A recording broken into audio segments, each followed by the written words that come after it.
You are Locked On Dodgers Postcast, part of Locked On Sports Los Angeles on the Locked On Podcast Network. Your team every day.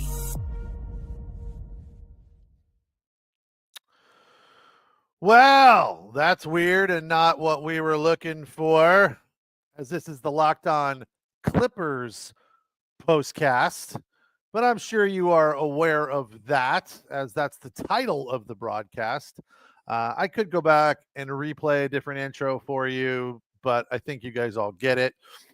So apologies there. This is what happens this time of year when we're doing multiple games, multiple teams in the same day.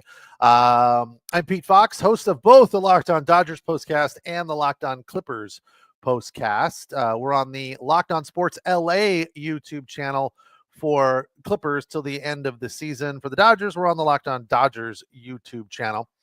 I've been covering sports in LA dating back to 2007 for ESPN LA and NBC Sports Radio. Well, tonight we had what we thought would be a tougher battle for the Clippers against the Mavericks again. It looked like it was going to be a little bit more a formative display from the Mavericks in this game, with Anthony Davis playing, Klay Thompson playing the whole game. But it turned out to be the same, if not worse. The Clippers led by a larger margin tonight at times than they did last night. And I really felt like what we saw from Kawhi Leonard and James Harden was ratcheted up a little bit. They turned it up. They said, all right, this game is meaningful.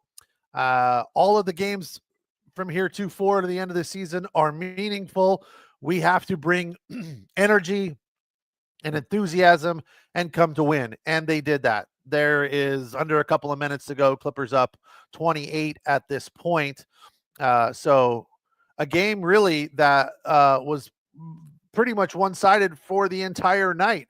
I don't feel like the Warriors or the Mavericks, considering they didn't play the Warriors, but that is one of the teams they are chasing in the Western Conference. We'll get to the standings a little bit later, but I don't feel like the Mavericks really ever threatened. I mean, there was a few minutes right at the end of the second quarter where they got it to within 6 or 8, but the Clippers would, immediately put their foot on the gas and reestablish that double-digit lead. The largest lead tonight for the Clippers, 32, which was bigger than last night. We'll get to the numbers that were impactful in this game a little bit later, like points in the paint, second chance points, and fast break points. But ultimately, we look at this game and we think, wow, Kawhi Leonard came to play.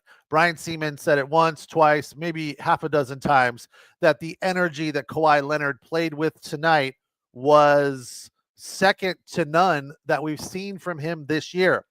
And that's also interesting because it's the first time all year that he's played in a back-to-back. 29 points in 25 minutes, 3 of 5 from beyond the arc, 12 of 19 from the floor. Very efficient, 2 of 2 from the line. He had 6 rebounds, 3 assists, 3 steals, 1 block shot, and only 2 turnovers. If we can get that kind of Kawhi Leonard as we head towards the playoffs, I think everything's going to be okay for the Clippers. They're at least going to have a shot at giving other teams a run for their money. Zubac, a perfect night.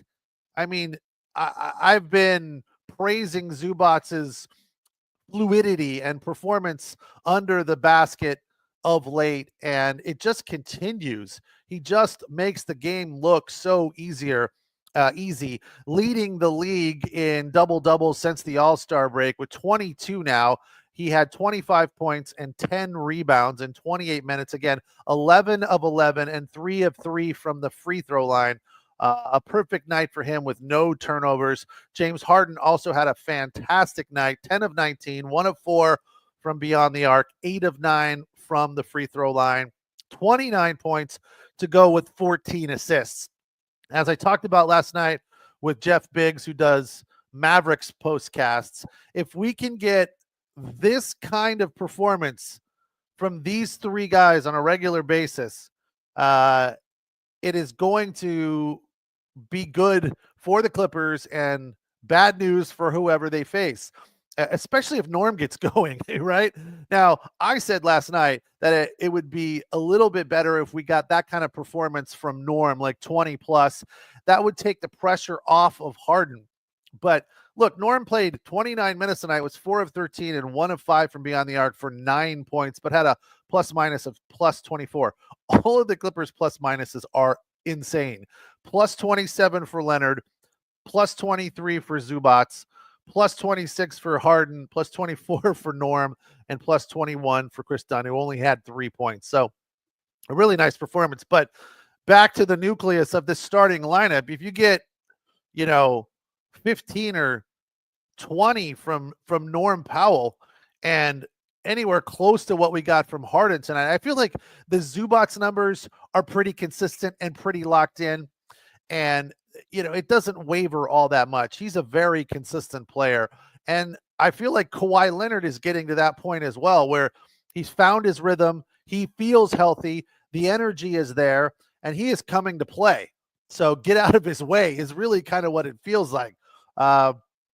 Points in the paint were big for the Clippers tonight.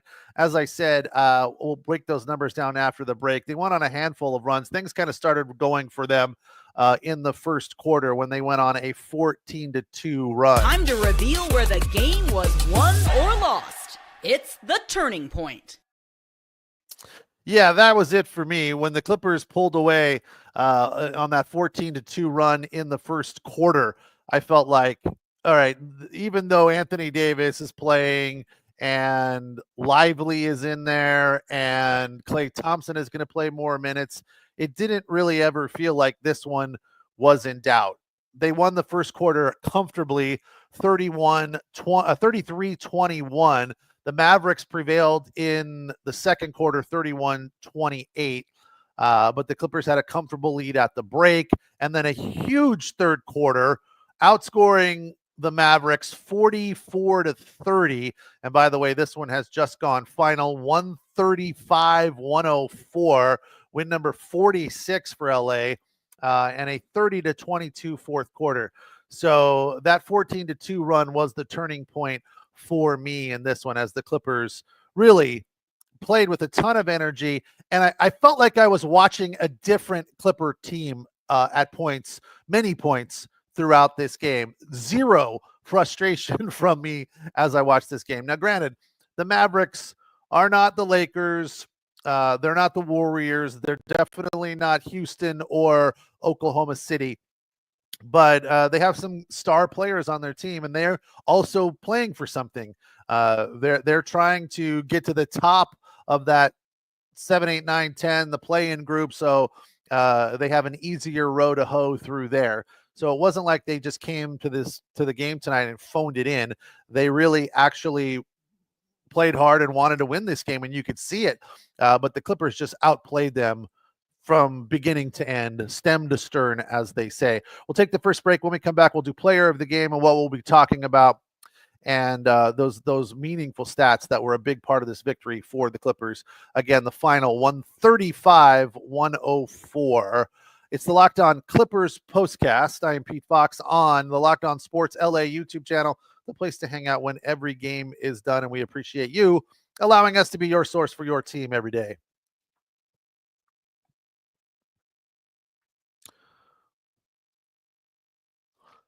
Tonight's episode of the Locked On Clippers postcast is brought to you by DoorDash. NBA fans, get ready. They swoosh, you save. Thanks to Dash Pass, every time a player drops 50 or more in a game, you score a huge deal the next day. It's simple. When any player scores 50 or more in a game during the 24-25 regular season, which is 4 games to go at this point if you're a Clipper fan, Dash Pass members get 50% off and order up to $10 off the next day from noon to midnight.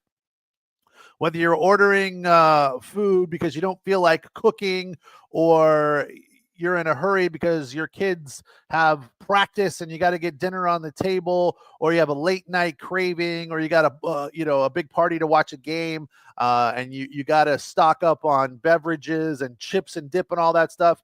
Plenty of different ways to use DoorDash. Sign up for the Dash Pass and be ready to save. When any player scores 50 or more in a game, Dash Pass members get 50% off an order the next day, up to $10 off. Must have an active Dash Pass account. Terms apply. Visit DoorDash to learn more. Tonight's episode is also brought to you by Game Time. There's nothing like the energy of a live game, whether it's catching a last-minute MLB showdown or soaking up the excitement of the NBA as they head towards the playoffs. Finding great seats at a great price can be done rather efficiently with Game Time. Game Time makes scoring last-minute tickets even easier because the longer you wait closer to tip, the cheaper the tickets are. You may miss a few minutes as the game is already underway, but it's going to save you a lot of money, and it's a huge factor when it comes to saving money on tickets to whether it's baseball or basketball or football, what have you, wherever you be heading. Sometimes these tickets can get really, really pricey. I always recommend this to people as a great example of a way to save money on getting cheap tickets. I don't get the free tickets anymore like I used to back in the day when I worked at ESPN.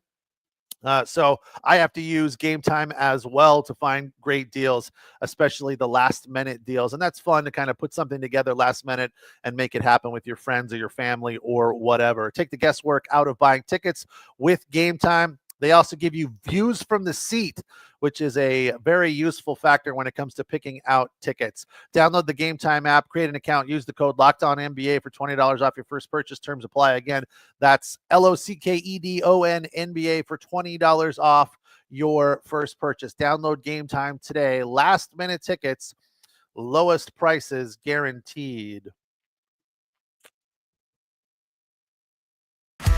This is what you'll be talking about.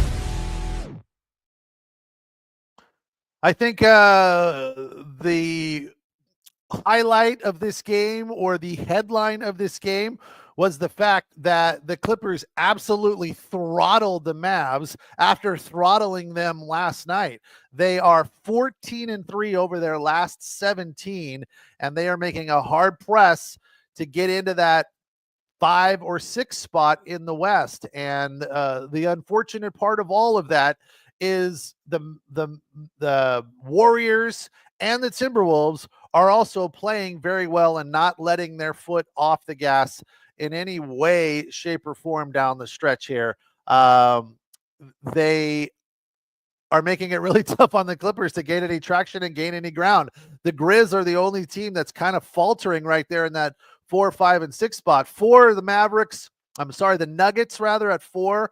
They're kind of up and down 4 and 6 over their last 10. The Lakers also not rolling the way some of these other teams are, like the Warriors, like the T-Wolves, like the Clippers. Lakers are 5 and 5 over their last 10. The Rockets and Thunder are rolling, especially the Rockets. They beat the Thunder recently, but that's not in sight for the Clippers. What is in sight are the Warriors at 5 or the Grizz at 6, but they got to get past the Timberwolves first, who are currently a half game ahead of them, which is the same case for the Memphis Grizz. 4 games to play for the Clippers here, heading down the stretch. And coming off tonight's performance, you feel really good about the way things are going. Got off to a hot start. Zoo played very well in the first quarter with 10 points. Harden had 12 in the first quarter, including a buzzer beater. The ball was moving all night very nicely. I don't think I saw the ball get stuck at the point one time. And I think a lot of that has to do with the fact that James Harden doesn't have the ball in his hand at the point nearly as much. He's fine when he's doing it, but I don't think it's necessary, and they are better when he is not doing it. They had lots of steals.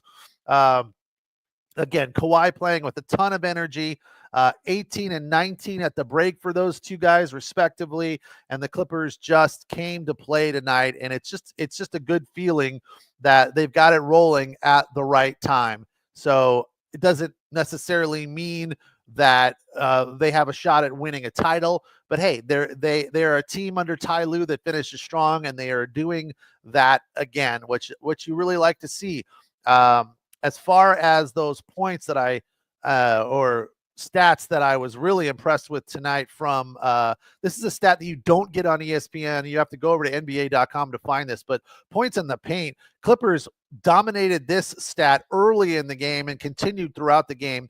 80-44 points in the paint in favor of LA. As far as second chance points Clippers a little better here, 16 versus 12 for the Mavs, and fast break points, a tight category. The Mavericks in the end would prevail in that category, 20-18. But in this type of game, a blowout, I don't think the fast breaks are as imperative for the Clippers, who led by as many as 32 points in winning this game. When it's all said and done, again, the Clippers are now 46-32. Actually, no, I said they were a half game back. I had not refreshed my screen. That has changed. They move into the 7th spot, and they are currently tied with the Minnesota Timberwolves at 46-32, 18.5 back. The Grizz are right there as well, below the Clippers in the 8 hole, but they're all tied with the same record and the same games behind first. So that leaves them just a half game back of the Golden State Warriors. So, it is coming down to the wire, to be sure. Couple of days off for them before they face the Spurs on Tuesday at Intuit Dome. And then they have the Rockets after that as part of their final 4 games of the year. So a nice win tonight. Again, comfortable 135-104 in back-to-back wins over the Mavericks. 14 of their last 17 in the win column, in spite of a nice night from Anthony Davis with 27. Kai Jones, former Clipper, had 18. Klay Thompson put up 14 in a losing effort, but Kawhi Leonard was fantastic, 12 of 19 for 29 points. Zubac perfect, 11 of 11 for 25. Harden 10 of 19. Those are fantastic numbers for him with 29 points. Norm Powell a bit off with just 9, and off the bench, leading the way for the Clippers, Derek Jones Jr. put up 7, as did Bogdanovich. So again, comfortable win tonight, off until Tuesday. So we will see you after that game. And in the meantime, I will be back tomorrow to break down the finale, the rubber game for the Dodgers against the Phils at Citizens Bank. As the Dodgers won today 3-1. They look to take that series tomorrow. So join me for Locked On Dodgers postcast tomorrow on the Locked On Dodgers YouTube channel. Appreciate you guys watching, appreciate you listening, and appreciate the comments in a 135-104 win for the Clippers at Intuit Dome over the Mavericks. Take care. Have a good night. We will talk on Tuesday.